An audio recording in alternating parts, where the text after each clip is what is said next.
Les Africains sont une cible facile en Europe. C'est pourquoi des partis de l'extrême droite, en France par exemple, avec Éric Zemmour et Marine Le Pen, se permettent de raconter des âneries sur les immigrés et notamment les Africains. Pourquoi nous sommes une cible facile? Simplement parce qu'économiquement, on est une communauté qui ne pèse pas lourd. On ne pèse pas assez lourd sur l'échiquier financier et tant que les Africains vont être pauvres partout où ils se trouvent dans la planète, tout le monde va leur marcher dessus. Il faut bien que les gens comprennent ça. Ce n'est pas seulement une question de racisme, mais plutôt une question de cible facile. Parce que tout le monde l'a vu hein, avec les Chinois. Par exemple, il y a quelques années, tout le monde parlait des Chinois. On les appelait les jaunes, il y avait de la discrimination, n'est-ce pas? On utilisait même des expressions comme c'est des chinoiseries, etc. Vous vous souvenez de cette époque-là? Mais ça a radicalement changé. Je me souviens, il y a quelques années, en France, par exemple, lorsqu'il y avait un Chinois qui était mort, il y avait un Chinois qui était, je pense, assassiné comme ça, la maire de la France, la maire de la ville, pardon, elle est partie s'excuser auprès du gouvernement chinois. Vous comprenez ce renversement de situation? Et tout ça, c'est arrivé pourquoi? Parce que les Chinois, eux, sont devenus une communauté puissante à l'échelle internationale. Et c'est ce que je veux pour les Africains. Parce que nous en sommes capables. Il n'est pas ici question de dire que les Libanais, les Chinois sont plus intelligents que les Africains. Non. Il n'est pas question de dire que le succès et la réussite ont une couleur de peau. Non. Au contraire, nous sommes aussi intelligents qu'eux et nous sommes aussi capables de grandes choses. Il est juste question que les Africains commencent peu à peu à abandonner des habitudes qui les maintiennent dans la pauvreté. Et parmi celles-ci, je vous en cite 5 qui maintiennent notre communauté dans la pauvreté et qu'il serait temps de peu à peu changer pour avoir des résultats fructueux. J'espère vraiment qu'à la fin de cette vidéo, les Africains pourront se réveiller de leur léthargie et affirmer leur place dans la société.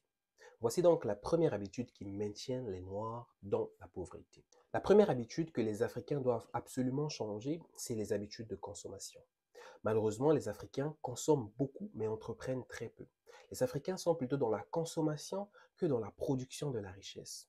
Et pourtant, en Afrique, lorsqu'on observe les communautés minoritaires dans nos pays, le Congo, la Côte d'Ivoire et le Cameroun, par exemple, les Chinois, les Libanais et les Indiens sont des communautés qui bien sûr sont minoritaires mais entreprennent beaucoup et créent de la richesse qu'elles rapatrient en plus dans leur pays d'origine. Les Africains gagneraient donc à commencer à entreprendre, même en Europe, avant d'envoyer l'argent au pays. Les Africains gagneraient donc à entreprendre dans des pays dans lesquels ils sont minoritaires, que ce soit en Chine, en Inde ou même en Europe, pour affirmer leur place dans la société. Comment expliquez-vous que lorsque vous voulez manger africain, vous devez vous tourner vers un commerce détenu par un Chinois, par un Libanais ou un Indien? Simplement parce que les Africains continuent de laisser leur économie entre les mains des autres. C'est ce qui se passe dans nos pays en ce moment et c'est ce qui se passe dans la diaspora également. Il est donc temps qu'on reprenne nos propres économies, qu'on vende nous-mêmes nos condiments, qu'on vende nous-mêmes nos produits venus d'Afrique et qu'on se soutienne en tant que communauté pour peser lourd. Parce que la main qui donne est toujours au-dessus de celle qui reçoit. Oui, il y a des exceptions, il y a des gens qui essaient de faire les choses différemment et qui se battent. C'est pourquoi d'ailleurs on doit les soutenir et leur apporter notre Ubuntu en mangeant chez eux, en achetant, en consommant leurs produits. Mais ça ne change pas la réalité. En Europe, tu as 600 millions de consommateurs.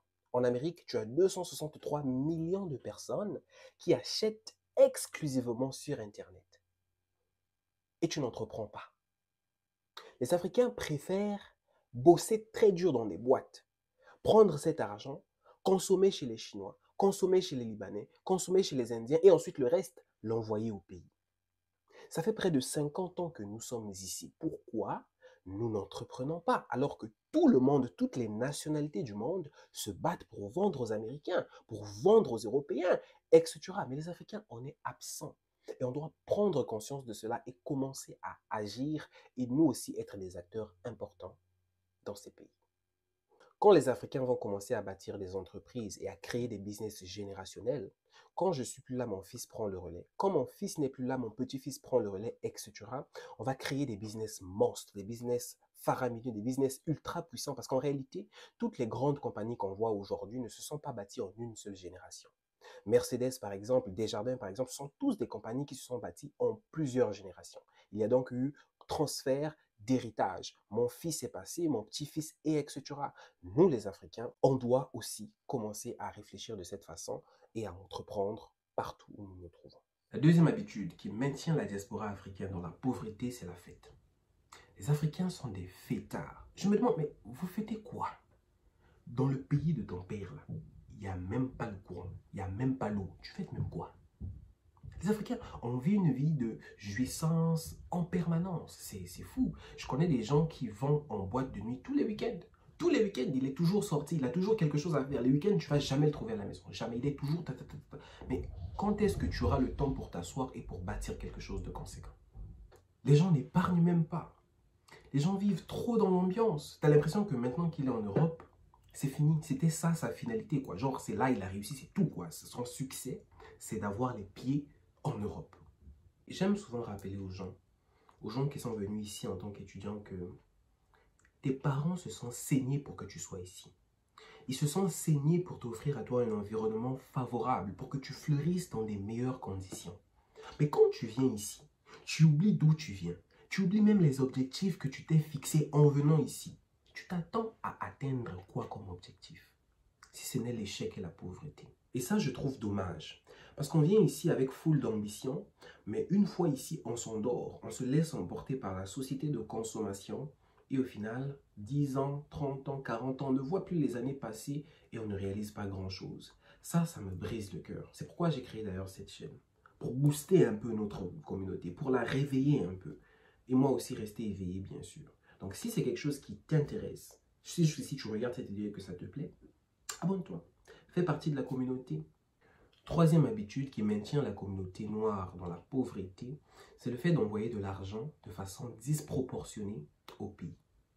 Il y a des parents qui se sont saignés pour envoyer leur enfant étudier ici.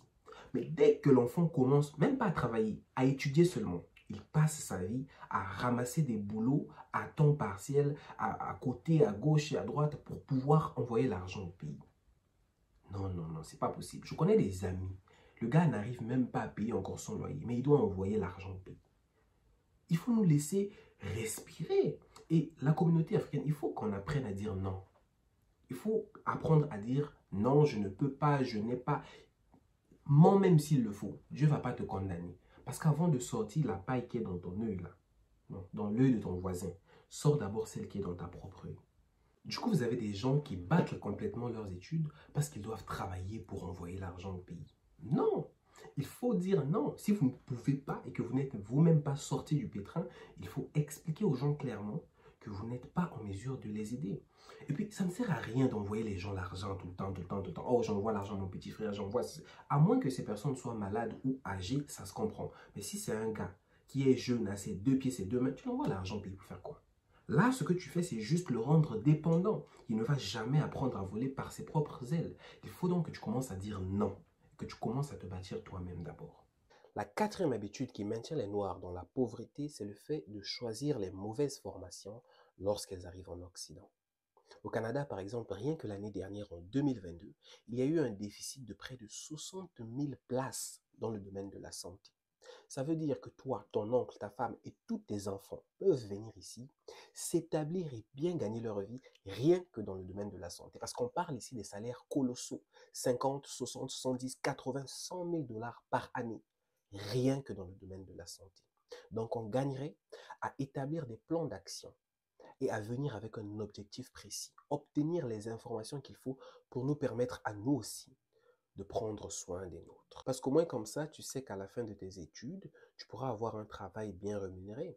Je n'arrive pas à comprendre, il y a tellement de gens intelligents qui viennent ici, qui malheureusement choisissent des mauvaises filières. Et donc, tu vas voir qu'ils vont se retrouver à galérer à trouver un emploi, ou pire, ils vont être obligés de continuer à étudier, d'aller bac plus 1, master 2, 3, 4, 5, parce qu'ils veulent conserver leur statut et rester au Canada. D'autres vont encore plus loin. Ils se marient ou ils font des choses extra bizarroïdes pour rester dans ce pays-là. Je trouve ça dommage et tout ça ne serait jamais arrivé si et seulement si ces personnes-là avaient choisi la bonne filière dès le départ. Et comme je disais, c'est pourquoi j'ai créé cette chaîne, pour commencer peu à peu à redresser et à apporter des solutions comme celle-ci. Dans la prochaine vidéo, je ferai peut-être, si vous voulez à votre demande, une vidéo dans laquelle je ferai une liste des filières les mieux rémunérées au Canada. Et d'ailleurs, je vous emmènerai des amis à moi qui sont dans ces filières-là et qui pourront témoigner. Donc avant d'immigrer dans quelconque pays, il est de temps de voir, de te renseigner sur les professions et les métiers qui sont en demande dans ce pays-là.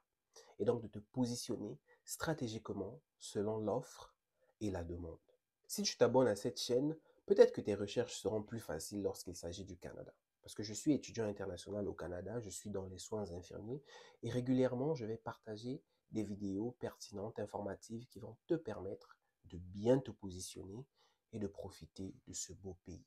Cinquième habitude qui maintient la communauté noire dans la pauvreté, c'est le communautarisme mal placé. Ou puis-je dire, l'excès de communautarisme mal placé. Parce qu'en général, quand tu arrives et que tu es camerounais, tu vas chercher tes frères camerounais et vous formez votre petite communauté. Pareil pour les Congolais, pareil pour les Tchadiens, etc., etc. Mais là, on ne s'ouvre pas au monde extérieur. Parce que les communautés africaines dans ces pays-là, très souvent, sont des communautés qui sont en bas de l'échelle lorsqu'il s'agit du pouvoir d'achat.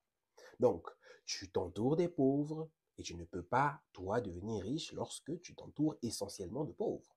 Je suis désolé, ça a l'air d'être difficile à avaler, mais je veux dire, si tu veux arriver à un certain niveau et que dans notre communauté, la majorité des gens sont plus bas que le niveau où tu veux arriver, il va peut-être falloir que tu commences à approcher d'autres communautés, des communautés qui ont du succès, qui ont des valeurs de travail, qui travaillent dur, des communautés qui peuvent réellement t'apprendre quelque chose.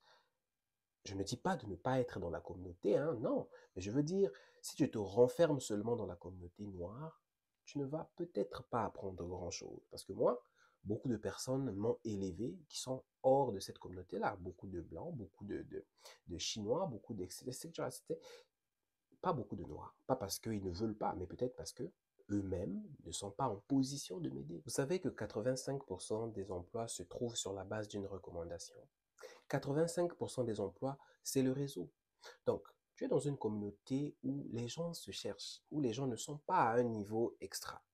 Comment penses-tu que toi, tu vas te démarquer dans ces communautés-là si tu ne t'ouvres pas au monde extérieur? C'est pourquoi je pense qu'il est important de ne pas écouter tous ceux qui te disent ouais, les blancs sont racistes, ouais, ceux-là sont ceci. Ils vont toujours trouver la mauvaise chose. Il n'y a personne de parfait. Il n'y a aucune communauté qui est parfaite. Mais il faut savoir tu vas là-bas pourquoi. Ok? Tu n'es pas venu, tu n'as pas pris l'avion avec quelqu'un. Donc, Africains, arrêtons les habitudes qui ne marchent pas. Changeons le disque et mettons-nous au diapason. Et la dernière habitude, cadeau, sixième habitude qui nous maintient dans la pauvreté, ça c'est pour les hommes, hein, c'est goûter à la blanche. Oui. Il y a trop d'hommes africains qui viennent ici avec pour ambition première, objectif numéro un, goûter à la blanche. Et du coup, ils concentrent toute leur énergie pour aller chercher une jeune fille blanche. Du coup, il y a beaucoup. Bon, ok. Là moi, j'en parle hein, parce que c'est les gars qui m'ont dit notre conversation entre gars. Peut-être que, peut-être que les filles, c'est pareil. Je ne sais pas, je suis un gars, je parle de ce que nous, les gars, on expérimente. Et au final, qu'est-ce que ça crée? Ça crée une communauté de personnes extrêmement distraites par le sexe.